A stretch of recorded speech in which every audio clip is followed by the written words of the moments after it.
Hello student, welcome to यार agriculture ranker. मैं आपका युवराज नामनी का और आज हम पढ़ रहे हैं बीएससी एग्रीकल्चर की थर्ड सेमेस्टर की fundamentals of entomology second. Okay, तो इसमें आज हमारे इसका चौथा लेक्चर है जिसमें हम पढ़ेंगे agro system and it's component. तो पहले देखते हैं हम एग्रो सिस्टम क्या होता है।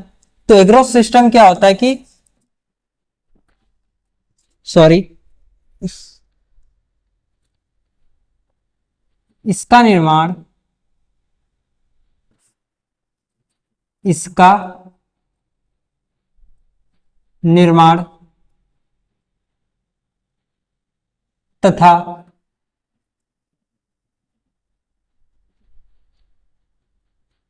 प्रबंधन मानव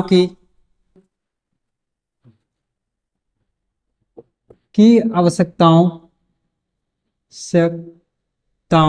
आवश्यकताओं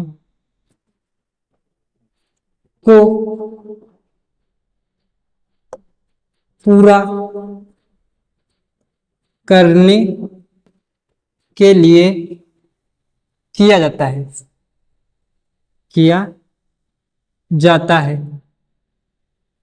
देखिए,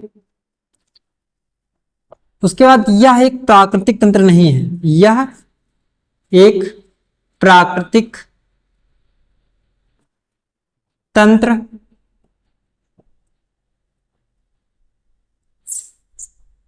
नहीं है। यह समझा रहे हैं हम, बाद में पहले लिख देते हैं। यह एक प्राकृतिक तंत्र नहीं है, इसका निर्माण मनुष्य द्वारा किया जाता है, मनुष्यों द्वारा किया जाता है।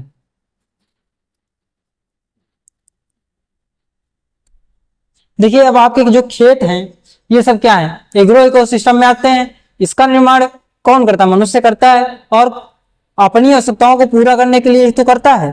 तो ये सब किस में आ जाता है? एग्रो इकोसिस्टम में आ जाता है। अब जिसका निर्माण मनुष्य कर रहा है वो प्राकृतिक कैसे हो सकती है? या तो प्राकृतिक वस्तुएं तो वो होती हैं जो स्वयं निर्मित हो जाती हैं प्रकृति द्वारा, या फिर पृथ्वी जो है इसके द्वारा जो स्वयं निर्मित हो रही हैं उन्हें हम प्राकृतिक कहेंगे। जो मनुष्य निर्मित कर रहा है उन्हें प्राकृतिक थोड़ी कहेंगे। तो अब हम कंपोनेंट की बात करते हैं इसके।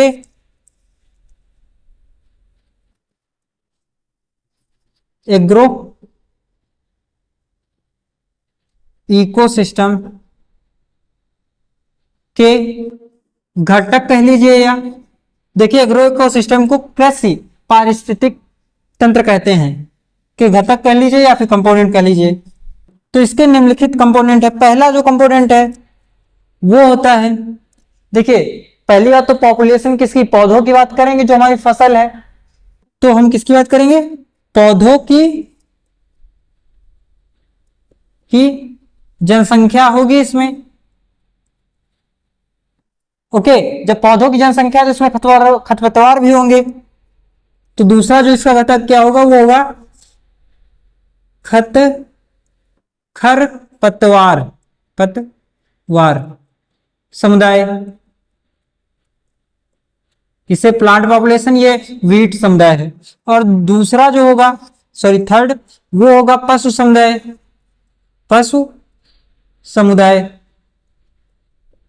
क्योंकि एग्रीकल्चर में सिर्फ थोड़ी पौधे आ जाते हैं, इसमें तो पशु भी आते हैं ना, एनिमल हस्बेंड्री पढ़ते हैं।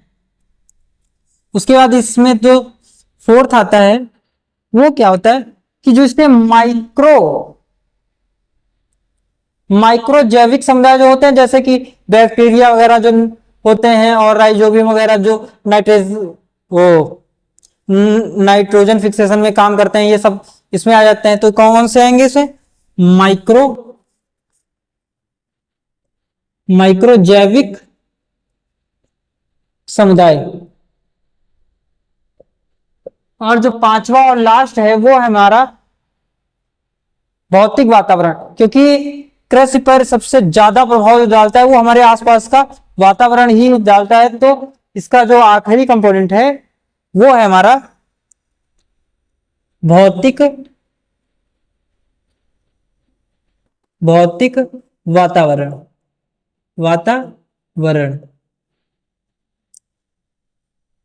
जो एक चीज याद रखिए, भौतिक वातावरण उस भौतिक वातावरण की बात चल रही जो कि इस एग्रो इकोसिस्टम से क्रिया करता है, ठीक है, इंटरेक्शन करता है, उस भौतिक वातावरण की बात कर रहे हैं। ऐसा नहीं कि एग्रो सिस्टम यहाँ पर है और हम कहीं और के भौतिक वातावरण की, जलवायु की, ये सब की बात कर रहे हैं, तो उसका कोई मायने नहीं रहता। अब हम इसके कुछ यूनिक फीचर्स की बात कर लेते हैं। पहले लाइन खींच देता हूं मैं यहां पर।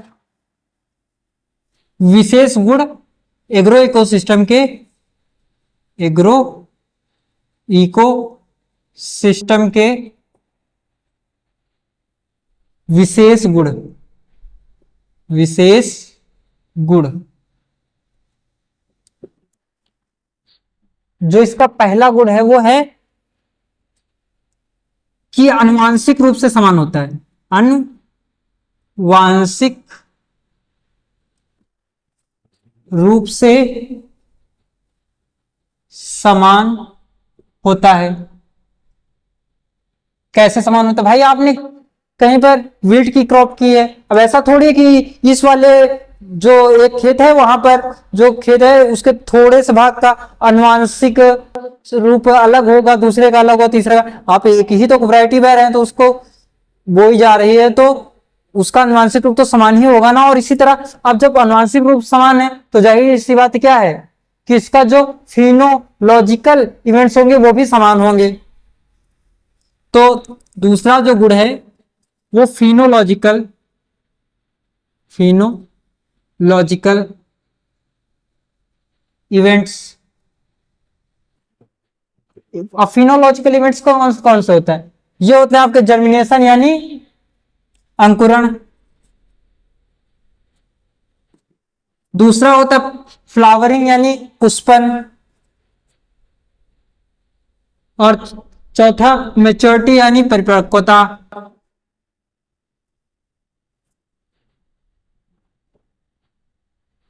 यानी ये सब क्या होंगे? एक समय पर होंगे। यानी ऐसा नहीं कि एक, मैंने वही बताया कि एक पौधे में बाद में पुष्पन हो रहा है, मई में हो रहा है, दूसरे में कहीं पर फिर जून में हो रहा है, ऐसा तो नहीं होता है। मतलब हालांकि होता है, थोड़ा थोड़ा सा तो गैप आ ही जाता है, लेकिन ऐसा नहीं कि एकदम से बहुत ज्यादा गैप आ जाए। तो अंकुरण भी लगभग एक ही समय पर होगा, जो पुष्प आएंगे वो भी एक ही समय पर आएंगे, और जो पकने की दर होगी यानी परिपक्वता होगी, मैच्योरिटी होगी, वो भी लगभग एक ही समान होगी। ऐसा नहीं कि यहाँ पर ये जनवरी में फिर वो जुलाई में हो रहा है, तो ऐसा कुछ नहीं होता। और जो चौथी बात की जाए, सॉरी तीसरी, वो है इसमें एग्रोनॉमिकल,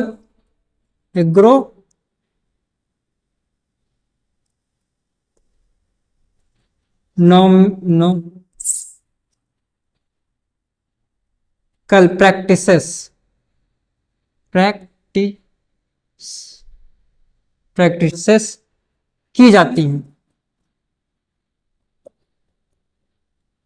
एग्रोनॉमिकल प्रैक्टिसेस यानी जैसे जुताई, गुड़ाई, निराई, ये सब सारी चीजें किसमें की जाती हैं? तो ये हमारे एग्रो इकोसिस्टम में की जाती हैं। चौथा है वो है इसमें ऊपर से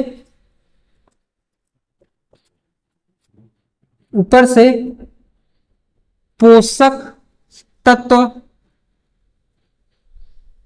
उपलब्ध कराए जा सकते हैं, उपलब्ध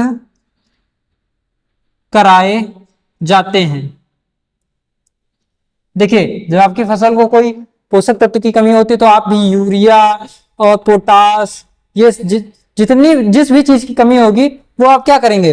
उपलब्ध कराएंगे। जिंक हो गया आपका, ये सारी चीजें पोषक तत्व में आ गई, तो अगर उसकी कमी हो रही तो आप क्या कराएंगे? उपलब्ध कराएंगे, यानी ऊपर से डाल रहे हैं, क्योंकि वो प्रकृति से तो आ नहीं रहा, तो आप क्या कर रहे हैं? ऊपर से उन्हें ऐड कर रहे हैं उसमें। ये लेक्चर यहीं कंप्लीट होता है, इसके 5वां लेक्चर हम पढ़ेंगे अगले, इसलिए आप चैनल को सब्सक्राइब कर लीजिए। दूसरे दिन या तीसरे दिन ही 5वां लेक्चर भी आ ही जाएगा। धन्यवाद।